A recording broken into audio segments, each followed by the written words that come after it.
Hey guys, welcome back to my Fire Red Let's Play. Here we are at episode 8. When we last left off, I was fighting some Zubat to get Pikachu leveled up for Cerulian Cym. We are starting off right where I left off. As you can see, Pikachu is clearly in the red, and almost out of PP for its Thunder Shock. Ordinarily, I would heal up between episodes, but caves are a pain in the fucking ass. So because of that, we are going to have to keep going here. I do not have the patience to get attacked by a Zubat every 10 seconds just to go to a Pokemon Center.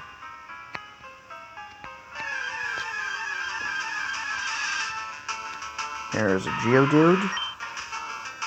And Pikachu, you will not survive this at all, no matter what you do. So you're going to switch out and still get some experience out of this.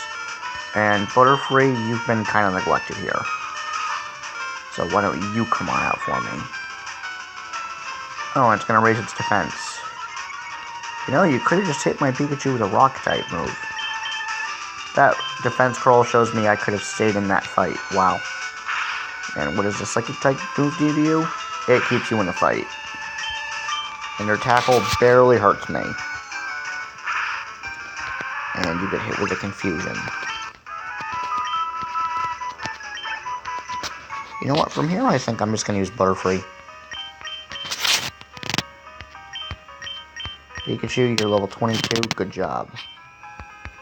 You were level 5 when I caught you yesterday. Kids shouldn't be messing around with grown-ups, it could be bad news. Okay. Team Rocket Grunt would like to battle, and we're going to go up against the Rattata. And I thought I put Butterfree in front. I guess I didn't. That's okay. Squirtle could use the experience too.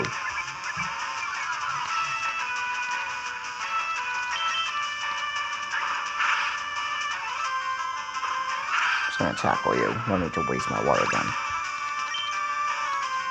There we go. There's some experience. Sandshrew. Okay. We are gonna keep you in this one, Squirtle. Now, water gun. Take that, Sandshrew.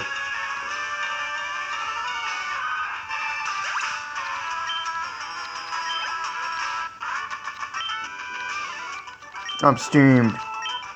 And Squirtle is almost level 21, which is a very good sign. There. Now Butterfree's in front. Now we are going to go down here, and we are almost out of this cave. And then I am going to be dreading having to go to the rock tunnel, which is 5 fucking floors long. Only good thing about it is the amount of trainers in there. And Butterfree's going to take on this wild Geodude. Which I'm pretty sure I remember in the Indigo League anime, Brock called Geodude out once and he called it Rock Dude. Was that just a mistake on the dubbing? Or was it actually intentional? I don't know. Tell me in the comments what you guys know. I found some really interesting facts about Pokemon I never knew before, just by looking them up, which I never thought to do that before. But one thing I do hate that they did is they wrote off Misty. I think that Ash and Misty, although had a rocky start to their relationship, they really developed a friendship, and I think they should have gotten together. Since once we got near the end of Kanto and went into Johto, they really started implying that Misty liked Ash. But that's just my opinion as one of the fans. Let me know yours in the comments. And we are going to be running into lots of Rattata in this game. Which, I've got my pet peeve, I don't like to have 2 Pokemon out at the same time, they're the same kind. So, as long as I don't have my Rattata, that's okay. And he's got a Zubat. Which, that was kind of... I will admit, the one exception to that pet peeve was the Ash versus Richie fight. Even though Ash got his fucking ass handed to him. Which, I blame Team Rocket on that one. And Butterfree hits level 16. Player defeated, Team Rocket Grunt. Oh, now I'm mad. Well, I guess you're just gonna stand there and do nothing about it then. Bye. And right here we have a hidden item. We found a Moonstone, which we don't need because I'm not planning on catching any Pokemon that need a Moonstone to evolve. And we have another Geodude.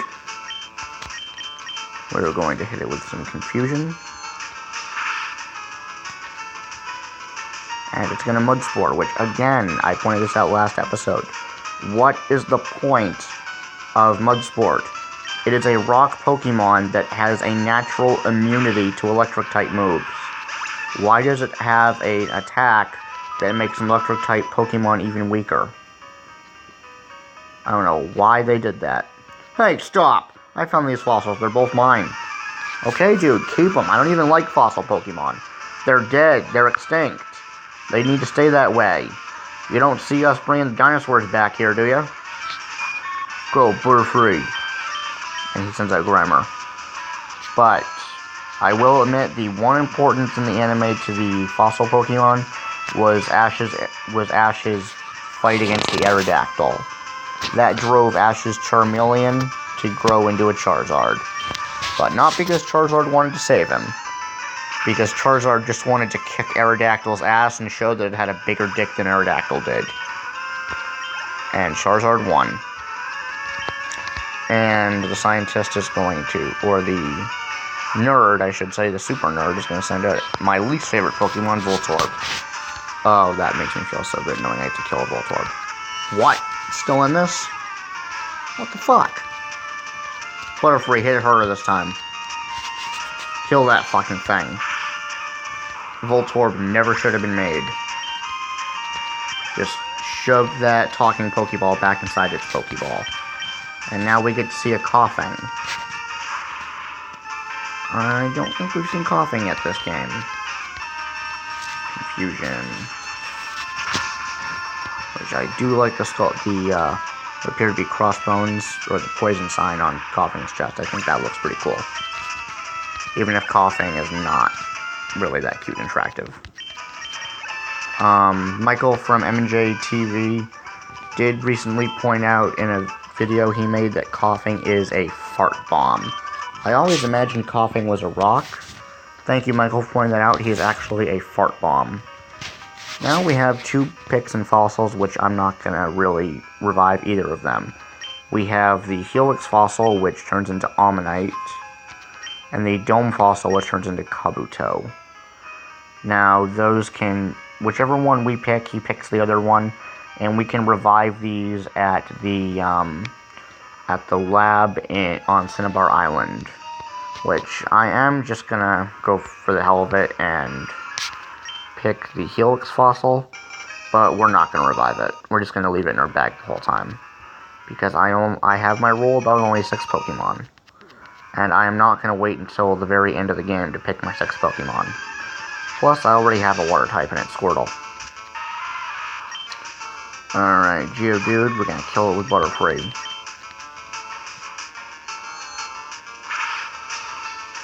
Now, had I not caught a single Pokemon, and I just only used Squirtle throughout this whole entire time, Squirtle would probably be at almost level 30 by now, or higher, but then it would be so high level, it would be kind of hard for me to catch another Pokemon, and eventually I'm going to have somebody learn Cut, which, that's going to be Rattata. Rattata is going to be my Cutter, and Butterfree will be my Flasher. Then when I get to Fuchsia City, I can have Butterfree forget Flash, and never go into the rock tunnel again. And that Zubat fainted pretty easily. Good job, Butterfree. And we get an antidote. We haven't gotten poisoned yet, surprisingly. But that will change. Especially when we come up against a Grimer, Muck, or a Weezing that's going to hit us with a Sludge Bomb. Sludge Bomb is a devastating move. And here we have 2 Black Belts. We've got the guy on the left right here who's going to teach us Mega Punch, or the guy on the right who teaches Mega Kick. Which, despite them appearing to be fighting type trainers, those 2 attacks are normal type attacks. But I'm going to go with Mega Kick because it does more damage. Whereas Mega Punch does have a higher accuracy rate and more PP. It only does 80 damage, whereas Mega Kick does 120. But at the same time, we only get 5 PP for the Mega Kick, so we gotta time it accordingly. And there's some Pokemon that normal type moves do not work very well on. So Pikachu's gonna learn Mega Kick. And we are going to get rid of your useless Thunder Wave.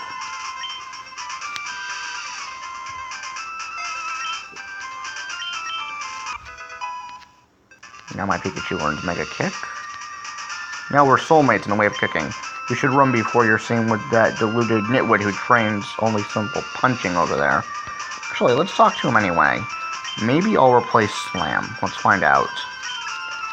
Eventually, I will get some fighting type TMs, and I think I will teach Pikachu some fighting type moves. And Pikachu, just so that way it can hold its own against fighting types, and it can have some advantage over electric types. Like, when we get to Cerulian City on board the SS Anne, yeah, I think I am going to get Mega Punch because it has a higher accuracy rate than Slam. As I was saying, when we get to Cerulian City and we board the SS Anne, we are going to find a Brick Break TM, which we could use for an edge against Lieutenant Surge. Now we're at Comrades Delay Punching. You should go before you're seen with the misguided fool who trains only his silly kicking over there. Actually, I learned from both of you, so you two keep fighting amongst yourselves. Pikachu's got a punching kicking combination right there. I'm gonna hope I don't need that against Misty, however. And we found Roar. Roar is a useless TM. All it does is it makes a battle end. I don't need that. Or it can force the foe to switch out their Pokemon in trainer battle. Again, I don't need that. We're gonna keep going down here. And we are in Cerulian City. Here we have the bike shop, which eventually we will get a coupon for a free bike. If we try to go in there right now, a bike is going to cost us $1 million. And we only have 9,484. That's still a lot. You could, like, buy a house with that kind of money. Here we have somebody's house, which we're not even going to bother going in there. Clearly, the road is being blocked by this person's Slowpoke. Oh, Slowbro. Just said Slowbro. Here is the store. We're not going to bother to buy anything in there yet. Here's a building with no door. I don't even know what that is. Here's a youngster. What do you have to say? You're a trainer too?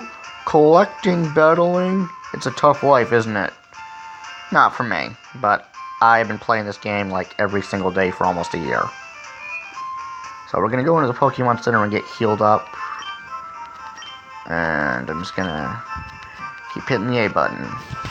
Heal my Pokemon. Thank you.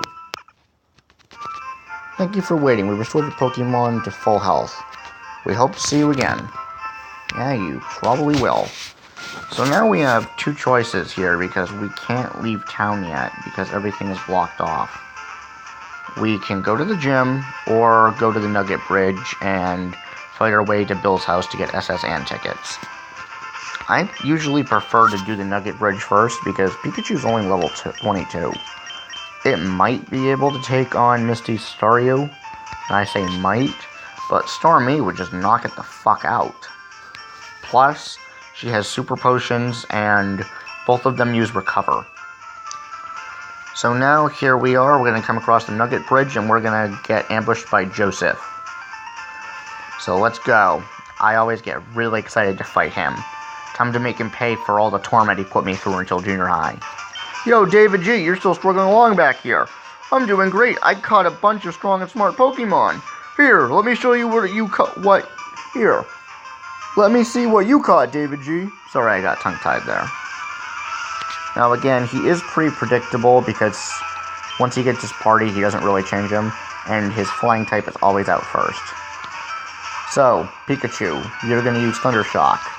Let's see if I can get the one-hit knockout here. No, but almost. And he's paralyzed. Nice. And, oh my god, paralysis took effect on the first turn. That doesn't normally happen for me. Oh, now he quick attacks me. See? As I said, paralysis is kinda useless. And I got him. Pidgeotto faints. I get 411 XP. And now we've got a Rattata. We're going to stay in this one. Now, Pikachu, let's give it a Mega Kick. See if you can get that one to connect. And you do! Boom! Kick right in the face. Yeah. Already, my Pikachu by itself is taking out half this guy's team. Abra. No, we are not going to switch out.